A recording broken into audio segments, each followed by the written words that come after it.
Everyone, this is ऋतु और आज हम बात करने वाले हैं औरतों के डिस्चार्ज के बारे में। खैर, हम पुरुषों के डिस्चार्ज के बारे में तो काफ़ी वीडियोस बना चुके हैं और बता भी चुके हैं। जाहिर सी बात है, जब पुरुष ऑर्गेज़म को फील करते हैं, जब पुरुष का कुछ होता है और उस तरीके से जब वो राउज होते हैं, सेटिस्फाइड होते हैं, तो उनके बॉडी से गाढ़ा थिक फ्लूइड है वो बाहर निकलता है जो कि विजिबल होता है।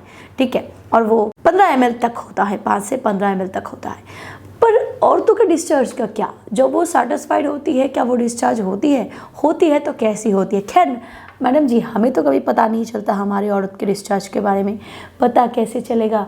गौर फरमाया है कभी? अगर नहीं फरमाया है ना, आज के वीडियो के बाद एक बार चेक कर लेना, आपकी औरत भी डिस्चार्ज होती है, आपको समझ आ जाएगी। और अगर उसके बाद भी अगर आपको समझ नहीं आ रही है तो आपकी कहीं गलती है या फिर आपके फीमेल पार्टनर की। चलिए बात करते हैं औरत के डिस्चार्ज के बारे में।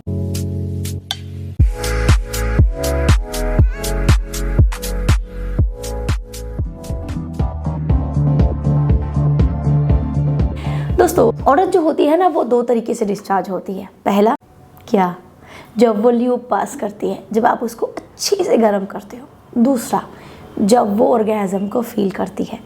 ठीक वैसे ही जब आप ऑर्गेज़म फील करते हो और आप डिस्चार्ज करते हो, ठीक वैसे ही आपके फीमेल पार्टनर भी डिस्चार्ज करती है। बट यस, वो आपके डिस्चार्ज जैसा गाढ़ा नहीं होता, क्योंकि उसमें ना तो स्पर्म्स होते हैं ना कुछ और, बस वो एक पानी होता है जो कि उसके प्राइवेट ऑर्गेन से निकलता है। और वो पानी उसी लिए निकलता है जब वो अराउज होती है और ऑर्गेज़म को अचीव करती है। पुरुष भी 2 तरीके से डिस्चार्ज करते हैं। खैर, एक प्रीकम होता है और एक सीमन होता है। प्रीकम जो होता है वो सारे पुरुषों में नहीं आता, या फिर बहुत ही कम आता है जो कि विजिबल नहीं होता। बट औरत के केस में जो पहली डिस्चार्ज होती है वो ही बहुत विजिबल होती है, इसीलिए दूसरी वाली डिस्चार्ज बहुत बार हाइड हो जाती है। पहली वाली जो डिस्चार्ज होती है ना, वो तब होती है जब आप अपने पार्टनर को अच्छे से गर्म करते हो। जब तवा अच्छे से गर्म होता है तभी रोटी सेकने का मज़ा है, नहीं तो भाई रोटी ना तो फूलती है और ना ही नरम होती है। ठीक वैसे ही अगर आप अपनी फीमेल पार्टनर को अच्छे से राउज नहीं करते हो तो वो कभी भी सेटिस्फैक्शन तक पहुंच ही नहीं पाएगी और दूसरी वाली जो डिस्चार्ज है कभी कर नहीं पाएगी। वो पानी जैसा होता है, इसीलिए कभी कभार इतना ज़्यादा वो ल्यूब पास करती है पहली बार में ही कि वो पानी के साथ ही मिल जाती है। इसीलिए दोस्तों, उसकी जो पहली वाली डिस्चार्ज है ना, वही 100% होनी चाहिए, वही बहुत बढ़िया होनी चाहिए कि आपको आइडेंटिफाई करने में मुश्किल हो जाए कि पहला वाला डिस्चार्ज है कि ये दूसरा वाला डिस्चार्ज है। देखिए दोस्तों, मेल पार्टनर होते हैं ना, वो बहुत ही जल्दी अराउज हो जाते हैं, बहुत ही जल्दी। अगर वो सोचे भी ना, तभी अगर उसके बॉडी में सब कुछ ठीक ठाक है तो within few second reduction आ जाता है। बट फीमेल पार्टनर केस में थोड़ा सा अलग है। फीमेल बहुत देर से अराउज भी होती है और बहुत देर से शांत भी होती है, इसीलिए आपको उसको वक्त देना बहुत ज़रूरी है अनटिल कि वो अच्छे से अराउज हो रही है और ल्यूब पास करी है पहली वाली। इसके बाद जब वो ल्यूब पास कर लेती है ना दोस्तों, उस टाइम पे वक्त आता है आपके पेनिट्रेशन का। आप पेनिट्रेट करके उसको सेटिस्फाइड करते हो। बट वहाँ पे बात यह है कि फीमेल पार्टनर की जो विजाइनल वल है वो अपने आप में सेंसिटिव नहीं होती, उसमें जो सेंसिटिविटी होती है वो क्लेट की वजह से आता है। तो वहाँ भी आपको थोड़ा वक्त देना ज़रूरी है। कम से कम 3, 4, 5 मिनट का वक्त अगर आप नहीं दोगे, आपकी फीमेल पार्टनर थ्रू फ्रिक्शन कभी भी सेटिस्फाइड नहीं हो पाएगी। क्योंकि जब आप फ्रिक्शन लगाते हो ना, जब शुरू करते हो, आपका बहुत जल्दी जो सेंसिटिविटी होती है क्रिएट हो जाती है। क्योंकि आपके पेनाइल जो के लिंग के जो ऊपर के हिस्से होते हैं, ऊपर का हिस्सा होता है, इस हिस्से में ही सेंसिटिविटी है, जिसकी वजह से आप शुरू से ही सेंसिटिविटी को फील कर लेते हो। बट फीमेल पार्टनर शुरू से फील नहीं कर पाती।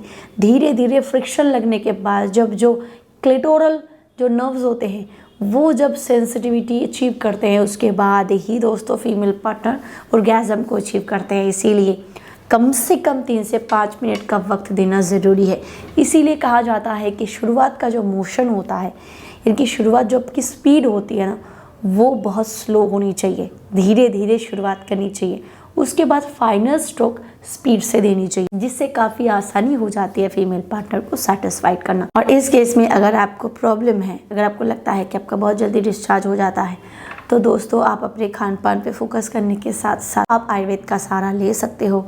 आयुर्वेद में ऐसे बहुत सारे सप्लीमेंट्स, बहुत सारे ऐसे आयुर्वेदिक जड़ी बूटियाँ मौजूद है जो बहुत ही तेज़ी से एक अच्छा कॉम्बिनेशन के साथ आपके जल्दी गिरने की समस्या को समाधान करता है। और यहाँ मैं बात करूँगी मेंश्योर के प्रोलॉन्ग की। इसके बारे में मैंने बहुत सारे वीडियोस में डिटेल्स में बात करी है कि ये कैसे जड़ से आपके पी की प्रॉब्लम को सॉल्व करने में मदद करता है। इसमें जितनी सारे हर्ब्स है, इसकी जो कॉम्बिनेशन है वो बहुत ही तेज़ी से मदद करता है कि आपकी जो हाइपर सेंसिटिविटी है वो जड़ से ख़त्म हो। क्योंकि दोस्तों हाइपर सेंसिटिविटी की एक वजह नहीं होती, बहुत बार डिप्रेशन, बहुत बार गलत खान पान, न्यूट्रिशन डिफिशियंसी, ये सारी कारणों की वजह से भी जल्दी गिरने की समस्या होती है। और इसमें जितने सारे हर्ब्स हैं वो इन सारे प्रॉब्लम्स में अच्छी तरीके से काम करता है और आपके पी के प्रॉब्लम को सॉल्व करने में मदद करता है।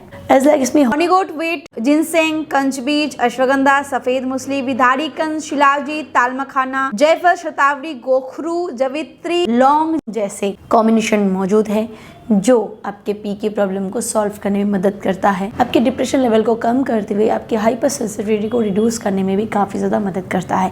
ये GMP सर्टिफाइड है, ISO सर्टिफाइड है, ट्रस्टेड प्रीमियम ब्रांड है, तो आप इस पर भरोसा कर सकते हो। और अगर आपको पी की प्रॉब्लम है तो आप इसको एक बार ट्राई करके देख सकते हो। इसको ऑर्डर करने के लिए डिस्क्रिप्शन बॉक्स में आपको इसके सारे लिंक्स मिल जाएंगे, आप चेकआउट कर सकते हो। दोस्तों जब आप पेनिट्रेट करते हो और पेनिट्रेशन के दौरान जब आप अपनी फीमेल पार्टनर को अच्छे से राउज करते हो और पेनिट्रेशन के दौरान जब आप उसको सेटिस्फाइड करते हो ना, तो आप एक चीज़ देखोगे, पहली बार लूप पास करने के बाद फिर से आपकी फीमेल पार्टनर गीली हो रही है, फिर से आपकी फीमेल पार्टनर जो है वो एक अजीब सा चिपचिपा पानी रिलीज कर रही है।